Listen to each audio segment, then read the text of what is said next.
Hey, what is up guys? I'm KBHD here, and we are barely into 2016, and we're already hearing all kinds of rumors, of course, about the next iPhone. The iPhone 7.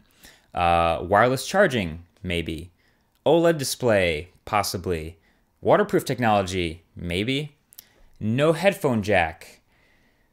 Yeah, no headphone jack in the iPhone 7. The 3.5mm audio jack is one of the oldest I/O ports that's still around. Like, you don't see Ethernet that much anymore, you don't see Firewire anymore, you don't see VGA anymore. They used to be everywhere, but every single device that's come out in the last couple years still has that audio jack. It's kind of like the grandfather of legacy I/O. All its older relatives have died, Firewire's dead, but they've all been replaced by digital ports, so HDMI, Thunderbolt, USB Type-C, but everything still has that audio jack. The iPhone has always been a struggle of fitting as much stuff as possible in as compact of a space as possible. It's not even really about thinness. The iPod Touch is already like 10% thinner than the iPhone, and it has an audio jack still. It's not about the thinness, but there's just so much stuff packed into an iPhone. So this battle to fit more and more stuff into the iPhone every year has of course come with its sacrifices. You probably all remember the 30-pin connector that every iPod and iPhone user had.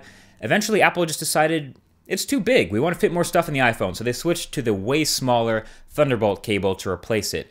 It makes sense for Apple, but that, in typical Apple fashion, screws over everyone who was using their previous stuff. So now your docks don't work, your battery cases don't work, your chargers don't work, all those accessories that plug into 30-pin don't work anymore. But that was just the sacrifice Apple was willing to make to fit more stuff. Now you might not ever consider getting rid of the 3.5mm audio jack. It's kind of a staple, everything is fine with it. But when you consider how much space it actually takes up inside the chassis, it actually takes up a lot, and it's a big port, so at that level, a couple of millimeters can be pretty important. So Apple's logical solution seems to point to iPhone 7, just get rid of the audio jack. And if you still want to plug in headphones, you have to do that through the Lightning port. Now, okay, this seems insane because it kind of is, but at least we can understand it a little from Apple's perspective. And also, there's also like tiny advantages to using Lightning for audio because it's a digital port. So Apple could toss in some little software features here and there into the OS. You could have minor things like your music app opening the second you plug your headphones in. And Lightning headphones could talk back to your iPhone, maybe setting a certain EQ as soon as they're plugged in. You could have noise-canceling headphones that, instead of using their own battery, taps into the iPhone's power via Lightning, kind of the same way the Apple Pencil taps into the iPad Pro for battery. So in Apple's minds, it makes sense to just kill off the big old auxiliary port and do everything through Lightning.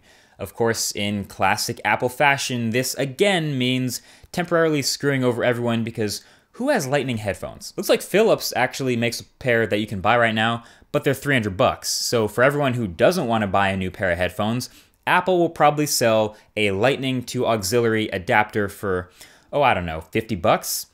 Classic. Want to keep using the awesome pair of wired headphones that you already have? Adapter. Want to play audio in your car that doesn't have Bluetooth? Adapter. Want to charge your phone and listen to headphones at the same time? Unless there's two Lightning ports in the next iPhone. Yeah, adapter. So this is such an Apple thing to do. At this point, it doesn't actually really surprise me. At this point, the iPhone 7 is so far into development that there's no point in like arguing it. It's probably already set in stone. It's gonna happen. So at this point, all we really can do is brace for it.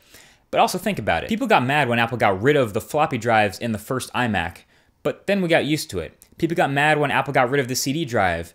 Then we got used to it. People got mad when Apple got rid of Firewire in their high-end machines. Then we got used to it. People got mad when Apple got rid of the 30-pin connector in favor of Lightning in the iPhone. And then we got used to it. So people are going to get mad if/when Apple gets rid of the audio jack in their iPhone. But they'll get used to it. If I had the choice, obviously, I would have the next iPhone be a full 3mm thicker. It would keep the audio jack. It would have a bigger battery. It would have bigger speakers, etc. But, you know, that's not up to me. And I'm not the only one who thinks this, too. Plenty of people have had this idea, but there's been this trend going towards thinner phones, and that's just the way Apple does things. It's just kind of funny that the company that brought us the iPod might be the first to get rid of the audio jack. Something to think about. Thanks for watching, and I'll talk to you guys in the next one. Peace.